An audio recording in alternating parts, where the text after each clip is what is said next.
क्या पेच है महोदय, वो अगर 3 जिला देंगे और उस 3 जिले में अगर किन्हीं का स्थानांतरण नहीं हुआ तो फिर अल्फाबेट में ए से शुरू होगा। अब ए से चले जाएंगे, अररिया से शुरू होगा या औरंगाबाद से शुरू होगा। तो मान लीजिए किशनगंज के टीचर या जो मैडम है, जो सक्षमता परीक्षा पास कर ले उनको हम सरकारी शिक्षक बना देंगे। फिर जो सक्षमता परीक्षा का तरीका तय किया गया, फिर उस पर इनकी आपत्ति हुई कि ऑनलाइन परीक्षा करा दिए हैं बहुत लोग, कंप्यूटर बेस्ड। सिर्फ क्वालिफाइंग एग्जाम, विभाग नहीं उसको सिर्फ क्वालिफाइंग एग्जाम का है, उसमें कोई मेरिट नहीं है। इसीलिए सरकार लोक कल्याणकारी होती है और जिस समय स्थानीय निकाय के वो शिक्षक थे उसमें भी जो वो स्थानांतरण चाहते थे, कमोबेश उनको स्थानांतरण का लाभ नहीं मिल सका। 15 साल 2 साल 20 साल से नौकरी कर रहे हैं, 2 साल में रिटायरमेंट उनका है। अब पूरी सेवा उनकी आप ट्रांसफर कर देंगे, नई जगह वो जाएंगे तो निश्चित रूप से उनको विद्यालय को समझने में 6 महीना लगेगा। बहुत सारे ऐसे शिक्षक अभ्यर्थी हैं जो मूल्यांकन में भाग लेंगे, परीक्षा भी देंगे 26 तारीख को, तो वो डेट भी बढ़ाया जाए मंत्री महोदय। माननीय सदस्य प्रोफेसर संजय कुमार सिंह महोदय जवाब उसमें 3 जिलों के ऑप्शन के प्रावधान के साथ स्थानांतरण पदस्थापन की बात। तो आप महोदय जो शिक्षक 15-20 वर्ष से शिक्षक संस्थान में जहाँ भी काम कर वह हमने वहाँ व्यवस्थित कर दिया है। अब इस सरकारी कर्मी बनाने के क्रम में सक्षमता परीक्षा पास कर उसको अव्यवस्थित कर देने से या जो आज सरकार की पहुंच है, स्वागत योग्य है कि शिक्षा को मजबूत करने के लिए कारगर कदम गलत कदम भी उठ रहे हैं, इसके बारे में हम लोग ध्यान आकृष्ट कर रहे हैं। उसी में यह भी एक प्रमुख गलत कदम है जो व्यवस्थित शिक्षक जहाँ 15-20 वर्षों से कार्यरत है उसको अव्यवस्थित करके नई जगह पर पदस्थापित कर देना शिक्षा का काम होगा।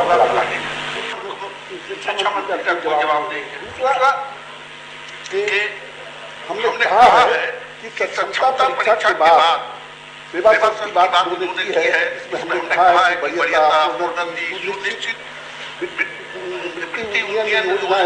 है लाभ जो नियमावली की है 2023 इसमें स्वीकार किया है, बातें हुई है और बातों के लिए और भी हम अलग से अधिसूचना निकालें तो थोड़ा स्पष्ट करके हम लोग संतुष्ट हो जाए कि पूर्णता के संबंध में, वरीयता के संबंध में, एमएससीएफ लाभ देने के संबंध में क्या योजना है सरकार की।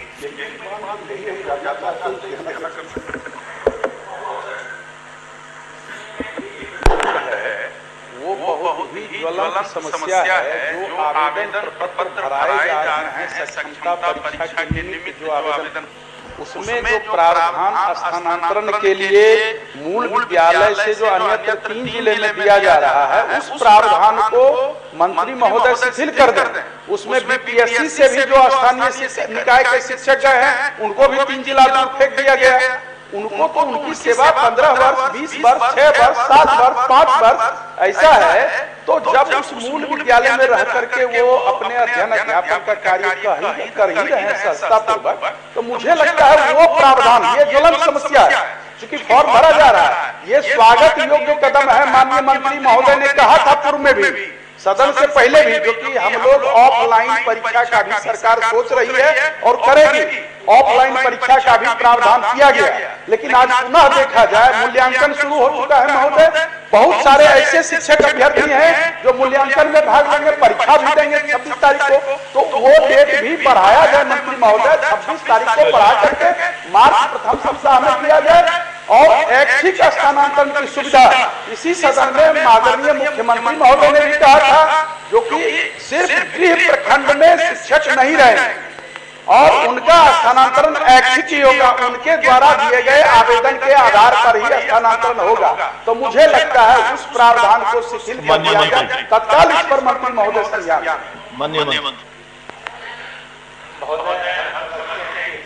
जितनी बातें उठाई गई और जो दोनों माननीय सदस्य संजय जी या संजीव जी कह रहे हैं, ये सारी बातों से अवगत है। एक तो इसमें जो दो तीन बातें की गई कि एक तो नियोजित शिक्षक की श्रेणी से को सरकारी शिक्षक की श्रेणी में डालने की मांग शुरू से इनकी आ रही थी। सरकार ने उसको पूरा किया। उसके लिए एक व्यवस्था बनाई कि जो सक्षमता परीक्षा पास कर ले उनको हम सरकारी शिक्षक बना देंगे। फिर जो सक्षमता परीक्षा का तरीका तय किया गया, फिर उस पर इनकी आपत्ति हुई कि ऑनलाइन परीक्षा करा दिए हैं, बहुत लोग कंप्यूटर बेस्ड, ध्यानाकर्षण सूचना में भी कंप्यूटर बेस्ड परीक्षा होने के कारण शिक्षकों को परेशानी है। तो हम लोगों ने सरकार ने विचार करके जो 3 ऑनलाइन परीक्षाएं होनी है उसके साथ 2 ऑनलाइन परीक्षा, जो कंप्यूटर बेस्ड एग्जामिनेशन से 3 ऑनलाइन और 2 ऑफलाइन जो लिखित परीक्षा हो, उसका भी प्रावधान हमने शिक्षकों की सुविधा के लिए कर दिया है। तो ये दोनों चीजें तो हो गई। अब एक स्थानांतरण या पदस्थापन के संबंध में कह रहे हैं, तो एक बात तो विचारणीय है कि अगर किसी शिक्षक या किसी कर्मचारी, सरकारी कर्मचारी नियुक्ति स्थानीय प्राधिकार के द्वारा की जाती है, जैसे पंचायत के द्वारा की जाती है। आपका संवर्ग पंचायत था तो पंचायत के अंदर तो इस विद्यालय से उस विद्यालय में स्थानांतरण का उस समय भी प्रावधान था, होता था। लोग एक ही पंचायत में इस विद्यालय से उस विद्यालय स्थानांतरित होते थे। और जब आप अपनी मांग से, अपने चॉइस से, अपने पसंद से जो पंचायत प्राधिकार था नियुक्ति का, जिसको अथॉरिटी कहते हैं, वो आप मैंने पूरा राज्य संवर्ग में जाना चाहे, सरकारीकरण हो रहा है। तो सरकारीकरण होने से तो दूसरे आयाम भी बढ़ जाते हैं, उसका प्राधिकार का क्षेत्र तो पूरा बिहार हो जाता है। उसमें भी महोदय इन शिक्षकों की सुविधा के लिए बार बार कहते हैं 3 चॉइस मांगा गया। उनको किस जिले में काम करने में सुविधा होगी, ये अगर पूछा जाता है तो ये उनके हित में है कि उनके हितों के विरुद्ध है, उन्हीं से पूछ के तय किया जा रहा है। एक बार उसमें लिखा था कि 3 परीक्षा में मतलब जो अगर आप 3 चॉइस जिला का दिए हैं नहीं तो रैंडमाइजेशन से कर दिया जाएगा, उस पर भी आपत्ति थी लोगों की आए थे। हम कहीं तो स्वाभाविक बात है कि अगर मेरिट कम चॉइस बेसिस पर आप जिला का मतलब ऑप्शन देते हैं, विकल्प देते हैं, आपका नंबर जो मेरिट लिस्ट में है वहां आते आते अगर आपके चॉइस के सभी जिले की रिक्तियां अगर खत्म हो जाती हैं तो स्वाभाविक रूप से आपका पदस्थापन किसी जिले में कहीं किया जा सकता है।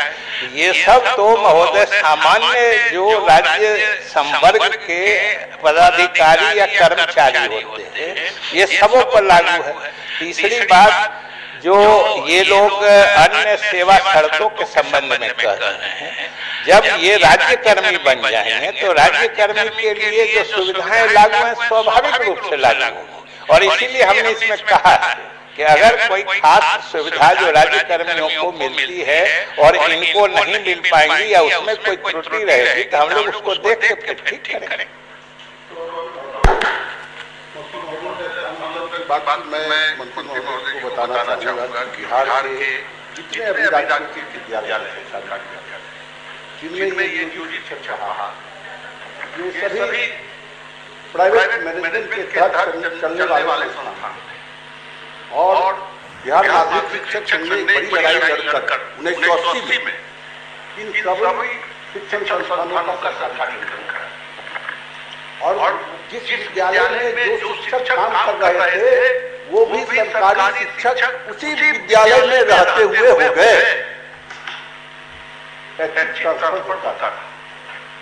माननीय मुख्यमंत्री शिक्षा मंत्री बार बार कह रहे हैं कि राज्य हो गए, इनका स्थानांतरण हो गया है। आप पूरे शिक्षा के पूरे देश के स्तर के इतिहास को देख ले, शिक्षक संवर्ग का, चाहे वह प्राथमिक हो, माध्यमिक हो, उच्च शिक्षा विभाग से जुड़ा शिक्षक हो, कहीं किसी का कंपल्सरी ट्रांसफर नहीं होता, ऐसे ट्रांसफर हम तो वही कह रहे हैं। और माननीय शिक्षा मंत्री ने कहा कि ये पंचायती राज के तहत नियुक्त है, पंचायत में नियुक्त है, वहीं कैसे रहेंगे। माननीय मंत्री मुख्यमंत्री जी ने भी इसको कहा कि प्रखंड में जिस प्रखंड में है उस प्रखंड में मैं रहकर दूसरे प्रखंड में उसी जिले में उनका आप पदस्थापन कीजिए, ये बात होनी चाहिए। और यही हमारी मांग एक बात और 10 एक और दूसरी बात जो सेवा संघ की बात है, सेवा संघ के अलावा एक और है बढ़िया सेवा की गणना जो नियोजित शिक्षक 17, 18, 19, 20 वर्ष से काम कर रहा है, अब वह राज्य कर्मी का दर्जा जब मिलेगा तो क्या इस 17, 18 वर्षों की सेवा की वरीयता का लाभ उसको मिलेगा कि नहीं, पर बात होनी चाहिए शिक्षा मंत्री के द्वारा।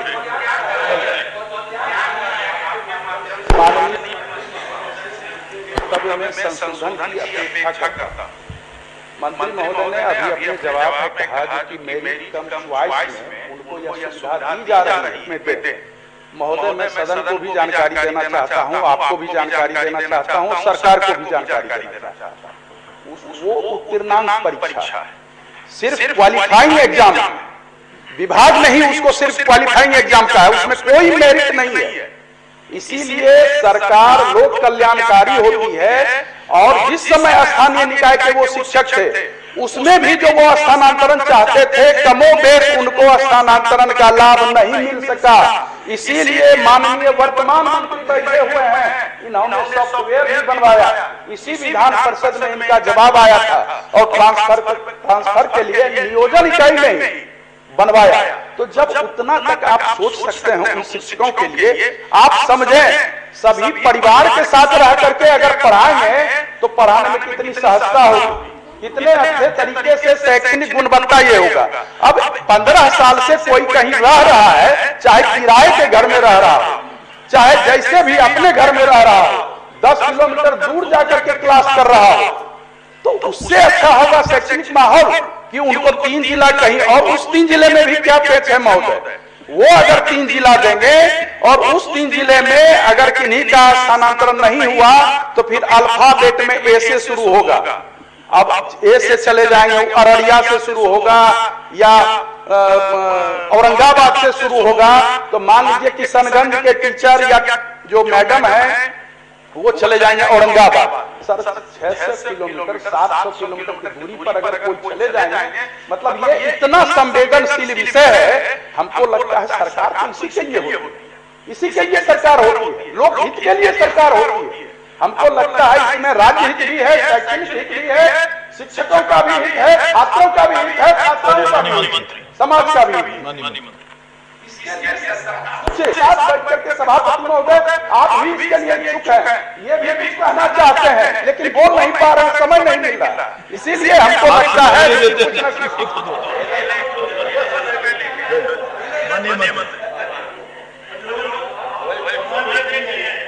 हम क्या देखें।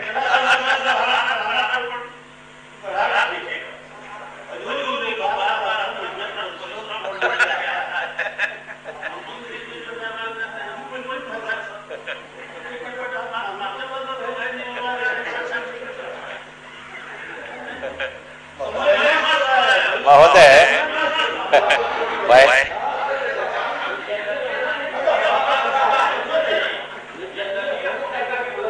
हाँ, एक इधर कर देते हैं, लाभ है तो आप कहीं नहीं हो जाते।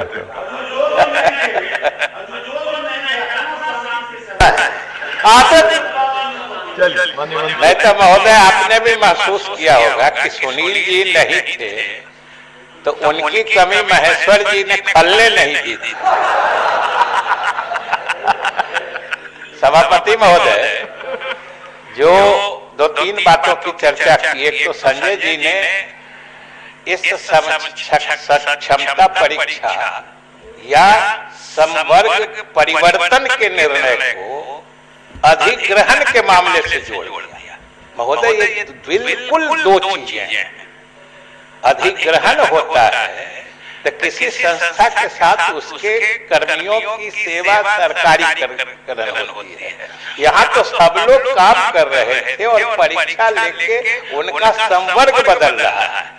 वो जो पंचायतों के संवर्ग में थे, स्थानीय निकाय के संवर्ग में थे, अब वो राज्य कर्मी के संवर्ग में जा रहे हैं। तो एक तो ये दोनों का किसी हाल में कोई तुलनीय विषय ही नहीं है, इसलिए नहीं है।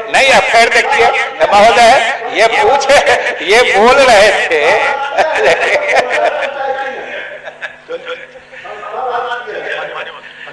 महोदय, इतना तो जब समझ के नहीं समझेंगे तब तो फिर समझाना मुश्किल है। हम तो कोशिश करेंगे, हमने पहले ही कहा कि हम तो कोशिश करते हैं, लेकिन अगर कोई माननीय सदस्य संतुष्ट नहीं होने का निर्णय ले चुके हैं तो फिर वहां तो लाचारी हो जाती है महोदय। इसलिए हम ये कह रहे हैं कि दोनों बिल्कुल दो बातें हैं। और जैसा कि हमने कहा कि शिक्षकों को अगर उनको विकल्प देके जिला चुनने की बात है, और जो वो कह रहे हैं, क्यों मानते हैं कि शिक्षक के तीनों विकल्प जो है सो नहीं लागू होंगे? जहाँ शिक्षक अगर पद रिक्त है और उनके विकल्प के जिले में पद रिक्त है तो सरकार इसको जरूर देखेगी जो उनके शिक्षकों के साथ कोई नाइंसाफी नहीं हो। और दूसरी बात, जो कुछ अन्य सुविधाओं की कह रहे हैं, हम कह रहे हैं कि जरूर हम माननीय सदस्यों को भी बुला लेंगे, हम बैठ के बात कर लेंगे कि राज्य कर्मी वाली और में कौन सुविधाएं हैं और सुविधाएं जिसको इनको नहीं दिया जा रहा है, तो उसके बारे में हम लोग बात करके निर्णय ले लेंगे। माननीय श्री संजय पासवान, माननीय श्री संजय पासवान जी, ध्यान आकर्षण 11।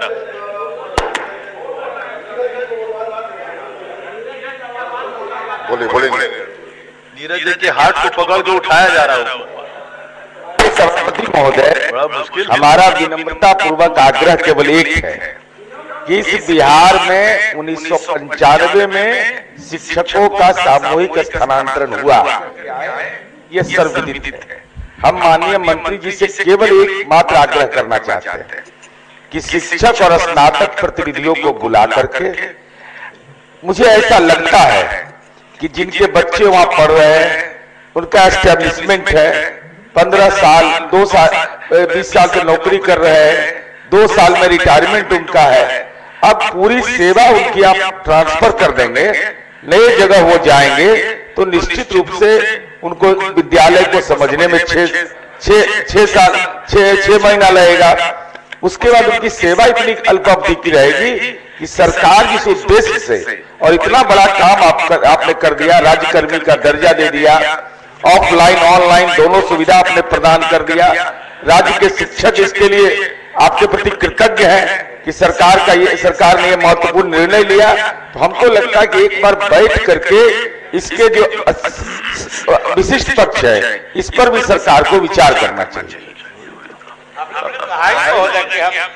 माननीय सदस्यों से बात कर लेंगे सदन समाप्ति के बाद।